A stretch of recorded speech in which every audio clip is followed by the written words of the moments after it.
भारतीय भूगोल ऊर्जा परिदृश्य पढ़ रहे हैं हम, उसे आज आगे बढ़ाते हैं। जल विद्युत, हाइड्रो इलेक्ट्रिक पावर। जल विद्युत क्या है, आइए ये जानने से पहले कुछ जानते हैं स्टार्ट करने के लिए। और टरबाइन एक युक्ति होती है। टरबाइन के अंदर इलेक्ट्रोमैग्नेटिक पावर होता है या इलेक्ट्रोमैग्नेटिक एरिया होता है, तो उसके चलते जब टरबाइन घूमता है तो बिजली पैदा होती है। लेकिन विशेष बात यह है कि टरबाइन अपने से नहीं घूमता है। यहाँ पे किसी भी चीज को गति में लाने के लिए ऊर्जा की जरूरत होती है। तो टरबाइन को घुमाने के लिए जब हम कोयला ऊर्जा का प्रयोग करते हैं, कोयला जलाकर, तो जो बिजली पैदा होती है उसे हम कहते हैं ताप विद्युत यानी थर्मल पावर। ठीक, नदियां पहाड़ी क्षेत्रों में बहती हैं, ऊंचाई से गिरती हैं तो हम उन्हें नाम देते हैं वाटरफॉल। गिरते हुए वाटरफॉल में बड़ी ताकत होती है, तो हम नीचे क्या करते हैं, ऊंचाई के नीचे जहां वाटरफॉल गिरता है हम टरबाइन लगा देते हैं। टरबाइन में पंखे की तरह, सीलिंग फैन की तरह डैने लगा दिए जाते हैं, है ना। वाटरफॉल का पानी उन डैनों पे गिरता है और टरबाइन घूमने लगता है। इसके द्वारा जो बिजली पैदा होती है उसे हम जल विद्युत कहते हैं। जब हम टरबाइन को घुमाने के लिए यूरेनियम का प्रयोग करते हैं, है ना, न्यूक्लियर ईंधन का, तो जो बिजली पैदा होती है उसे हम क्या कहते हैं, न्यूक्लियर एनर्जी या परमाणु ऊर्जा या परमाणु विद्युत कहते हैं फिर उसे। ठीक है। अब बहती हुई हवा, जैसे गुजरात तट या तमिलनाडु के तट पर हवा बहुत तेज बहती है, वहां हम टरबाइन लगा देते हैं खंभों में, तो हवा और टरबाइन को घुमाती है ना। पवन चक्कियां आपने देखा होगा, गुजरात तट में टीवी वगैरह में एडवर्टीजमेंट में दिखाई देता है, पवन चक्कियां लगी रहती हैं गुजरात तट पे। तो जब हवाओं से घूमता है टरबाइन तो उसे हम क्या नाम देते हैं, पवन विद्युत, विंड एनर्जी। ठीक है। तो जल विद्युत क्या है ये समझ में आ गया। यानी बिजली बनाने की युक्ति एक ही है, बस उसे घुमाने के लिए बहते हुए जल का प्रयोग किया जा रहा है। तो थोड़ा इसे और विकसित कर लिया गया है। पहाड़ी क्षेत्रों में नदियों का पानी रोककर बांध तैयार किए गए हैं और बांधों से पानी बिल्कुल रोक दिया जाता है तब तक जब तक नदी का जल स्तर खूब ऊंचा न उठ जाए। जितना ऊंचा बांध, पानी का जल स्तर भी उतना ही ऊंचा। क्यों? क्योंकि नदी में पानी पहाड़ से हमेशा आता रहता है। बांध बनाकर पानी रोक दिया, नदी का जल स्तर, वाटर लेवल लगातार ऊपर उठेगा। कब तक? जहां तक बांध की ऊंचाई है। ठीक है।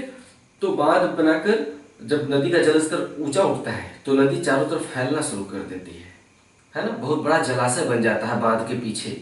आप गूगल पे सर्च करिए अभी थोड़ी देर में डैम्स। ठीक है, इमेजेस में जाइए, आप वहां पे डैम्स देख सकते हैं कि कैसे बांध बनाकर दीवार खड़ी की जाती है और नदी का पानी चारों तरफ फैल जाता है, जलाशय बन जाता है, बहुत बड़ा तालाब। तो बांध जो बनाया गया उसमें गेट लगा दिए जाते हैं। ठीक है, गेट में से पानी गिराया जाता है, गेट खोल दिया जाता है तो ऊंचाई से पानी गिरता है, वहीं नीचे टरबाइन लगाया जाता है जलधारा के नीचे, है ना। तो नदियां ऐसे तो प्राकृतिक रूप से भी जलप्रपात के रूप में गिरती हैं, लेकिन उनमें उतना फोर्स नहीं होता। फोर्स पैदा करना जरूरी है। फोर्स कब होगा? जब जल राशि बहुत बड़ी मात्रा में होगी और ऊंचाई ज्यादा होगी। ठीक है। ऊंचाई बढ़ाने के लिए क्या किया जाएगा? अरे बचपन में आप लोग पढ़े होंगे ना एनसीईआरटी की किताब में, या किसी भी, अगर आपने प्लास्टिक के बर्तन में पानी भर लिया, ठीक है, पानी भरे हुए बर्तन में ऊपर एक छेद किया, एक नीचे छेद किया, पानी की जो धारा निकलेगी ऊपर वाले छेद से ज्यादा दूर तक जाएगी या नीचे वाले छेद से? ऑफकोर्स नीचे वाले छेद से। क्यों? क्योंकि वहां पर जल का दबाव बहुत ज्यादा है, क्योंकि वहां से पानी की ऊंचाई बहुत ज्यादा है। ऊपर जो छेद है वहां से पानी बहुत दूर तक नहीं जाएगा। क्यों? क्योंकि जल का दबाव अपेक्षाकृत कम है वहां पे। वही काम बांध में काम करता है।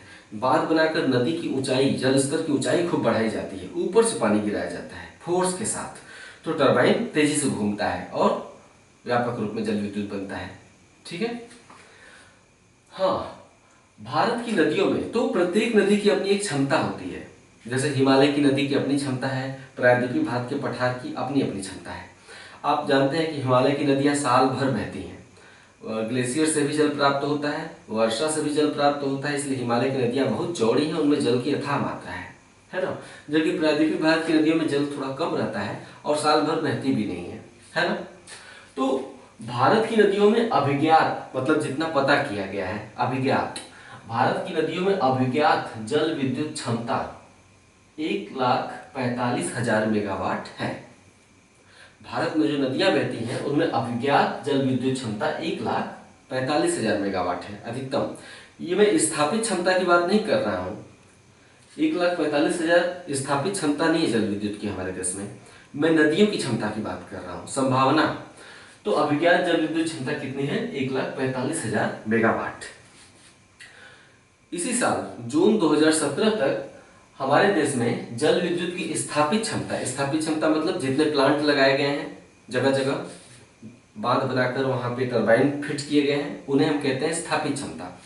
तो हमारे देश में जल विद्युत की स्थापित क्षमता की कितनी हो गई है? जून 2017 तक 44,600 मेगावाट हो गई है जल विद्युत की स्थापित क्षमता, जो कि देश में विद्युत की कुल स्थापित क्षमता क्या होती है? अरे थर्मल पावर यानी ताप विद्युत, जल विद्युत, परमाणु विद्युत, पवन विद्युत, सौर ऊर्जा, तो जितने भी प्रकार की बिजली है उसी को मैं कह रहा हूं, जो कि हमारे देश में विद्युत की कुल स्थापित क्षमता का कितना प्रतिशत है?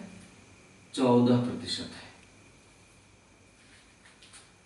जल विद्युत की स्थापित क्षमता कितनी है? 14,600 मेगावाट, जो कि हमारे देश में विद्युत की कुल स्थापित क्षमता का 14% है। ये लगभग है, एग्जैक्ट आंकड़ा 13.6% है। 13.6% कुल विद्युत का जल विद्युत कितना भाग है? 13.6%। लेकिन एग्जाम में जब आपसे उत्तर दिया जाएगा, विकल्प दिए जाएंगे, तो उसमें एग्जैक्ट नहीं पूछा जाएगा। क्यों? क्योंकि हो सकता है जून 2017 में कुछ और हो और अगस्त 2017 में कुछ और हो जाए। तो ये पॉइंट वाली चीजें हैं ना, वो घटती बढ़ती रहती हैं। जब तक एग्जाम होगा तो हो सकता है 1 पॉइंट 2 पॉइंट ऊपर नीचे हो जाए, इसलिए हम पॉइंट में उसे नहीं याद करते। सुविधा के लिए हम याद कर लेते हैं लगभग में। तो 13.6 किसके लगभग है? 13 के लगभग है कि 14 के लगभग? ऑफकोर्स 14 के लगभग। तो देश में विद्युत की कुल स्थापित क्षमता का कितना है? ये 14% है। ऐसे याद करेंगे आप, ब्रैकेट में आप लिख सकते हैं 13.6%। जल विद्युत ऊर्जा का एक नवीकरणीय स्रोत है। क्या नदियां कभी समाप्त होंगी? नहीं। अगर नदियां भी समाप्त हो गई तो वर्षा तो नहीं समाप्त होगी ना, जब तक समुद्र है। ठीक है, जल चक्र चलता रहेगा, यानी समुद्रों से वाष्पीकरण होगा, पहाड़ों पर ग्लेशियर बनेंगे, वो पिघलेंगे, फिर नदी धारा जन्म लेगी ही लेगी, नदियां नहीं समाप्त होने वाली हैं। तो जल विद्युत क्या है? एक नवीकरणीय स्रोत है। नवीकरण मतलब रिन्यूएबल, ठीक है, खत्म नहीं होगा। तो एक नवीकरणीय ऊर्जा स्रोत होने के साथ साथ पर्यावरण मित्र स्रोत भी है ना। जल विद्युत पर्यावरण में धुआं तो नहीं छोड़ता, ठीक है, तो एक पर्यावरण मित्र, जबकि जो ताप विद्युत होता है, कोयला जलता है तो पर्यावरण में धुआं जाता है। तो पर्यावरण मित्र स्रोत है। जल विद्युत को श्वेत कोयला भी कहा जाता है। ये सवाल पूछा गया है, निम्नलिखित में से किस ऊर्जा स्रोत को श्वेत कोयला कहा जाता है? सौर विद्युत, पवन विद्युत, परमाणु विद्युत, जल विद्युत। आपका उत्तर होगा जल विद्युत को श्वेत कोयला कहा जाता है। क्यों? क्योंकि प्रदूषण नहीं करता है। नेक्स्ट, अब आइए, पहले ऊर्जा को कई आधारों पर बांटा गया है। जैसे ऊर्जा नवीकरणीय होती है और अनवीकरणीय होती है। कोयला क्या है? कोयला संसाधन समाप्त होने वाले हैं। कोयला हमेशा के लिए धरती के नीचे दबा हुआ नहीं, समाप्त होने वाला है, तो उसे हम क्या कहते हैं? अनवीकरणीय। जबकि नदियां हमेशा बहने वाली हैं, जल विद्युत बनता रहेगा, तो जल विद्युत क्या है? नवीकरणीय। तो ऊर्जा को नवीकरणीय और अनवीकरणीय बांटा गया है। जैसे कोयला अनवीकरणीय, जल विद्युत नवीकरणीय। एक और आधारों पर बांटा गया है, परंपरागत और गैर परंपरागत।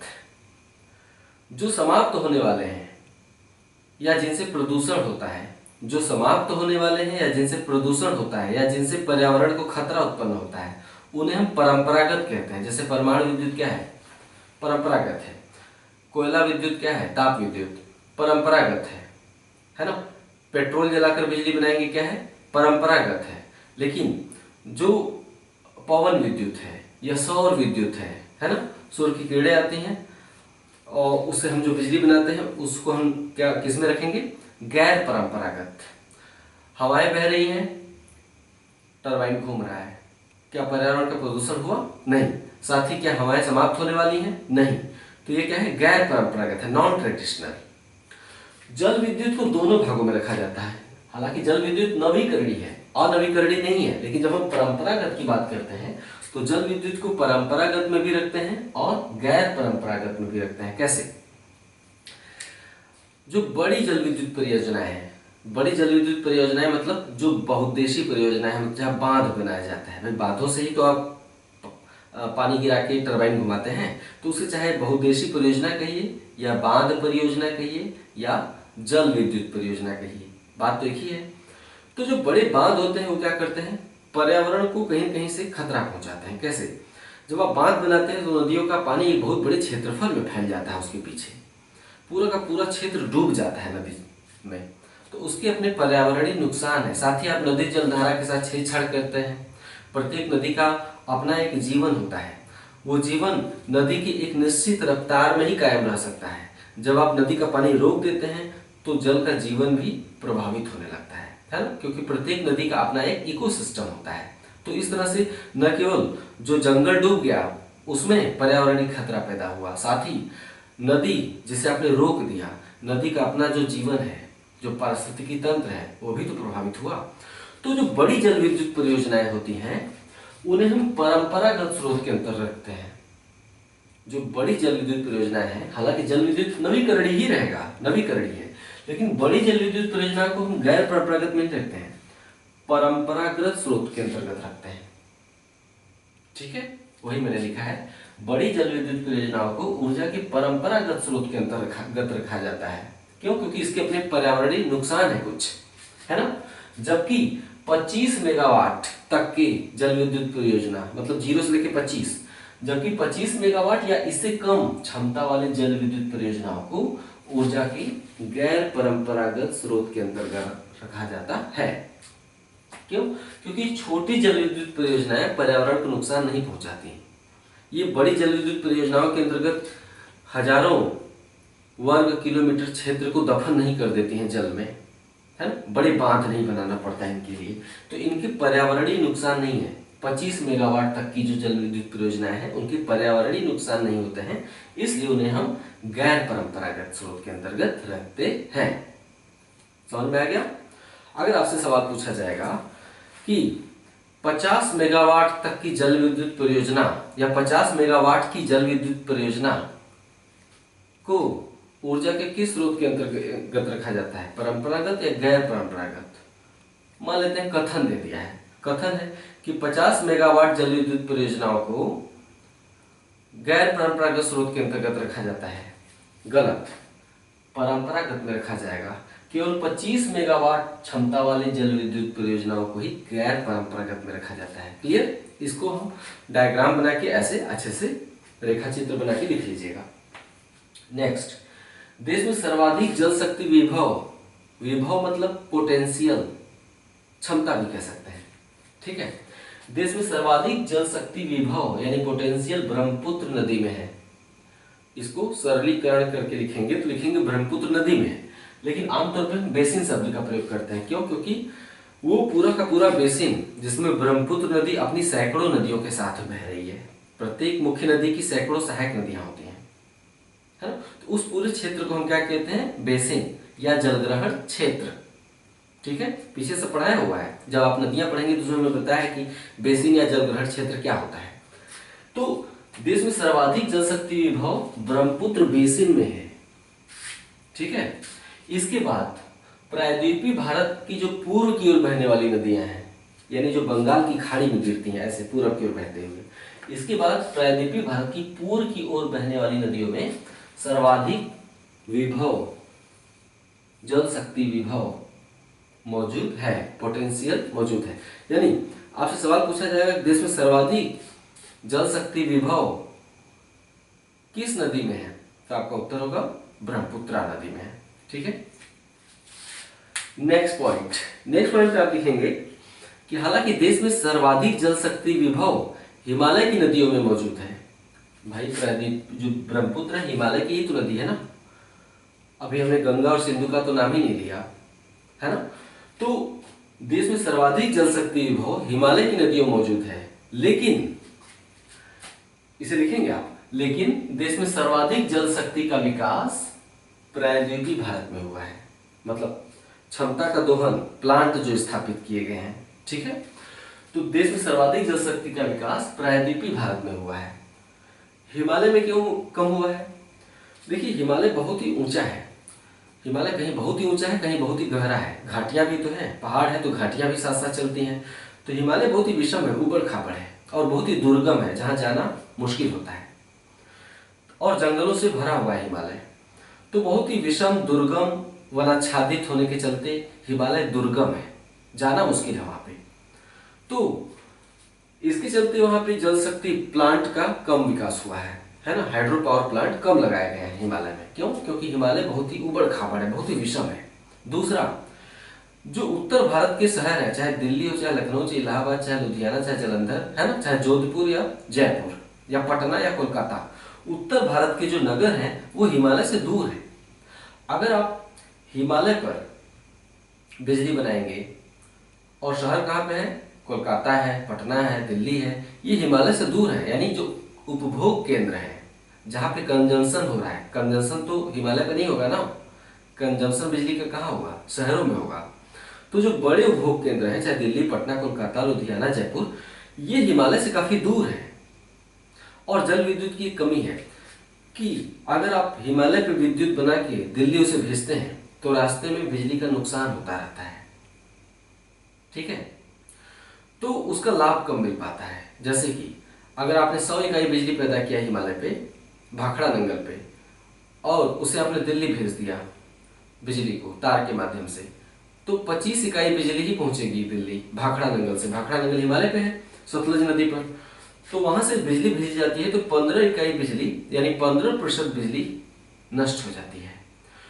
तो जल विद्युत के लिए जरूरी होता है कि जो उपभोग केंद्र है वो जनन केंद्र, जनन मतलब जहां उत्पादन किया जा रहा है जल विद्युत का, वो उत्पादन केंद्र के निकट होने चाहिए, ताकि उत्पादन केंद्र से उपभोग केंद्र तक भेजने में जल विद्युत का ह्रास या क्षय या विनाश न हो, है ना। वही मैंने लिखा है, विषम धरातल और उपभोग केंद्रों से दूरी के कारण हिमालय क्षेत्र में जल शक्ति का सीमित विकास हुआ है। हिमालय बहुत ही उबड़ खाबड़ है, वनों से ढका हुआ है, इसके चलते हिमालय दुर्गम है। दूसरा कारण, हिमालय उपभोग केंद्रों, उदाहरण के लिए दिल्ली और पटना और कोलकाता से काफी दूर है। इसके चलते हिमालय से उपभोग केंद्रों तक बिजली भेजने में बिजली का नुकसान होता है। उदाहरण के लिए भाखड़ा नंगल से दिल्ली तक जल विद्युत पहुंचाने में 15% बिजली नष्ट हो जाती है। ठीक है, कॉन्सेप्ट के लिए लिख लीजिए। तो यही कारण कि हिमालय में जल विद्युत का सीमित विकास हुआ है। यहां पूरी लाइन लिखी हुई है। नेक्स्ट, जबकि प्रायद्वीपीय भारत में क्या है? प्रायद्वीपीय भारत में बंगलौर, चेन्नई, विशाखापट्टनम, है ना, रायपुर, मुंबई, नागपुर, जो सभी केंद्र है कहाँ है? प्रायद्वीपीय भारत के पठार पर ही तो स्थित है ना। वहीं पे नदी पर बांध बनाकर विद्युत पैदा की जाती है और कोई न कोई बड़ा शहर उनके पास ही में रहता है। तो बहुत दूर नहीं भेजना पड़ता है प्रायद्वीपीय भारत के पठार पर। जहाँ पैदा किया जाता है बगल में कोई उपभोग केंद्र बड़ा है, मतलब कोई बड़ा शहरी केंद्र होता है, तो इसलिए बिजली का नुकसान कम होता है प्रायद्वीपीय भारत के पठार में। नेक्स्ट, देश में पहला हाइड्रो पावर प्लांट दार्जिलिंग के सिद्रापोंग में स्थापित किया गया था। देश में प्रथम जल विद्युत संयंत्र हाइड्रो पावर प्लांट दार्जिलिंग के सिद्रापोंग में 1897 में स्थापित हुआ था। अधिकतर लोग जानते हैं कि देश में पहला हाइड्रो पावर प्लांट शिव समुद्र में स्थापित किया गया था। गलत है। पहला हाइड्रो पावर प्लांट दार्जिलिंग के सिद्रापोंग में 1897 में स्थापित हुआ था और सबसे पहले बिजली की आपूर्ति यानी सप्लाई भी दार्जिलिंग के सिद्रापोंग में ही हुई थी। ठीक है, दार्जिलिंग कहाँ है? पश्चिम बंगाल में है। दार्जिलिंग पश्चिम बंगाल का जो उत्तरी वाला क्षेत्र है, जो हिमालय से सट जाता है। दार्जिलिंग कहाँ जाता है? उत्तर में भूटान से भी टच करता है और नेपाल से भी टच करता है। पश्चिम में ऊपर उठता है पश्चिम बंगाल ऊपर उठता है ऐसे मैप में, भूटान से टच करता है, इधर नेपाल से टच करता है। ठीक है, तो दार्जिलिंग बिल्कुल एकदम सिक्किम के बॉर्डर के पास है, हिमालय के अंतर्गत आता है दार्जिलिंग, यानी हिमालय पर है। तो पहले जल विद्युत प्लांट पहला भारत में दार्जिलिंग में सिद्रापोंग में हुआ और सबसे पहले बिजली की सप्लाई भी दार्जिलिंग सिद्रापोंग में हुई। इसके बाद 1902 में शिव समुद्रम में जल विद्युत संयंत्र की स्थापना की गई। यानी देश में दूसरा जल विद्युत संयंत्र 1902 में कर्नाटक के शिव समुद्र में स्थापित किया गया। किस नदी पर? कावेरी नदी पर। ठीक है, आपने पढ़ा होगा कि जलप्रपात शिव समुद्र में जलप्रपात है कावेरी नदी पर, ऊंचाई से नदी गिरती है, वहां पे जलप्रपात है, वहीं पर टरबाइन लगा के घुमा दिया जाता है उसे। देश में ये आंकड़े में लिखवा चुका हूं, रिपीट कर दे रहा हूं। देश में सर्वाधिक जल शक्ति की स्थापित क्षमता, मैंने बताया था कि स्थापित क्षमता और वास्तविक उत्पादन कुछ और होता है, दोनों में अंतर होता है। जैसे कि स्थापित क्षमता वो है जितने प्लांट लगाए गए हैं, लेकिन हो सकता है किसी वर्ष बरसात कम हुई, नदी को पानी कम प्राप्त हुआ, है ना, तो नदी बहुत ज्यादा जल विद्युत नहीं बना पाएगी, तो वो हो गया उत्पादन। यानी स्थापित क्षमता यथावत रहता है, जबकि उत्पादन गिरता बढ़ता रहता है। किसी साल ज्यादा उत्पादन हो गया, किसी साल कम, वो तो पानी की उपलब्धता पर निर्भर करेगा ना उत्पादन। ठीक है, तो देश में सर्वाधिक जल शक्ति की स्थापित क्षमता वाला राज्य आंध्र प्रदेश है, लेकिन सर्वाधिक जल विद्युत उत्पादन कहाँ होता है? हिमाचल प्रदेश में होता है। ये सब आंकड़े जितने भी प्रकार की विद्युत है, ताप विद्युत, जल विद्युत, पवन विद्युत, सोलर एनर्जी, परमाणु ऊर्जा, सारा पीछे एक वीडियो मैंने लिखवा दिया है कि स्थापित क्षमता और उत्पादन में अलग अलग राज्यों के आंकड़े कैसे हैं। देश की सबसे बड़ी जल विद्युत परियोजना ऊपरी सियांग परियोजना है, अरुणाचल प्रदेश में। सबसे बड़ी जल विद्युत परियोजना अरुणाचल प्रदेश में ऊपरी सियांग परियोजना है, इसका नाम दिया है। एक सवाल पूछा गया है, ये भी सवाल पूछा गया है, ये भी सवाल पूछा गया है, ये भी पूछा जा चुका है, ये भी पूछा जा चुका है, सब कुछ पूछा जा चुका है। बहुत सी चीजें नहीं भी पूछी गई हैं, जैसे जल विद्युत का कुल देश में कुल स्थापित क्षमता में जल विद्युत का योगदान बदल गया है, 14% हो गया है। पहले 18% हुआ करता था, अभी घटा है। ठीक है, अब मैंने कुछ जल विद्युत परियोजनाओं के नाम लिखे हैं, मतलब बहुउद्देशीय परियोजनाओं के नाम। जल विद्युत कहाँ पैदा किया जाता है? जहाँ बांध है, बांधों को क्या कहते हैं? बहुउद्देशीय परियोजना। क्यों? क्योंकि उनसे नहरें भी निकाली जाती हैं, सिंचाई भी की जाती है, जल विद्युत भी पैदा किया जाता है, मछली भी पाली जाती है, और वो पर्यटकों के लिए आकर्षण का केंद्र होते हैं। अक्सर वहाँ लोग घूमते फिरते मिल जाते हैं, कैमरा लेकर फोटोबाजी करने में मजा आता है, अच्छे अच्छे दृश्य होते हैं आसपास। तो देश की अर्थव्यवस्था में भी उनका एक पर्यटन अर्थव्यवस्था जो है, टूरिस्ट इकोनॉमीज, उसमें भी उनका योगदान होता है बांधों का। तो जल विद्युत परियोजना एक तरह से बांध परियोजना है। तो पीछे हमने बांध पढ़ाया है, उसमें एक वीडियो का टॉपिक है देश के सभी प्रमुख बांध, वहां भी ये लिस्ट है। ठीक है, वही परियोजनाओं के नाम मैंने लिख दिए हैं और किस राज्य में स्थित है दोहरा दिया है। हालांकि वहां कुछ ज्यादा ही है, यहाँ पे कम है। यहाँ पे प्रमुख जल विद्युत परियोजनाओं के ही नाम लिखे गए हैं, जहां ज्यादा बिजली पैदा होती है। ये सभी इंपॉर्टेंट हैं, किस राज्य में है इन्हें आप लिख लीजिएगा। उदाहरण के लिए रानगेट, तिस्ता सिक्किम, सुबानसिरी ऊपरी सियांग अरुणाचल, पार्वती, चमेरा, नाप्ता झाकड़ी। पार्वती क्या? पार्वती जल विद्युत परियोजना, चमेरा जल विद्युत परियोजना, नाथपा झाकरी जल विद्युत परियोजना, ऐसे समझेंगे आप। ये हिमाचल में है। उड़ीसा, लाल, दुलहस्ती, बगलिहार, नेम्बू, बाजको जम्मू कश्मीर, ओंकारेश्वर, तवा, गांधी सागर, इंदिरा सागर एमपी। इसी तरह से सारे नाम आप याद कर लीजिए कि किस किस राज्य में है। पीछे बांधों वाले चैप्टर में भी ये सब लिखाया जा चुका है। यहाँ पे मैंने नदियां नहीं लिखवाया है, तो आपके पास दो विकल्प है। पीछे जाइए बांध वाले चैप्टर में, वहां देखिए कि इनके साथ साथ किस नदी का नाम मैंने लिया है या वहां पे लिखा है, तो समझ में आ जाएगा। जैसे तवा जल विद्युत परियोजना किस नदी पर है, कमेंट करिए, देखिए पीछे जाके वीडियो में आप। इसी तरह से कोयना जल विद्युत परियोजना किस नदी पर है। इसी तरह से मचकुंड या राणा प्रताप जल विद्युत परियोजना किस नदी पर है। तो नदियों के नाम भी लिखना जरूरी है, आप लिख लीजिएगा।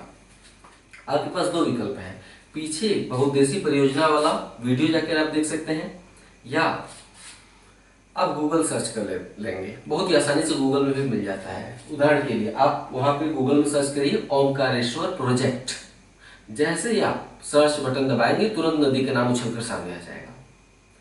तवा प्रोजेक्ट, तुरंत नदी का नाम सामने आ जाएगा, है ना।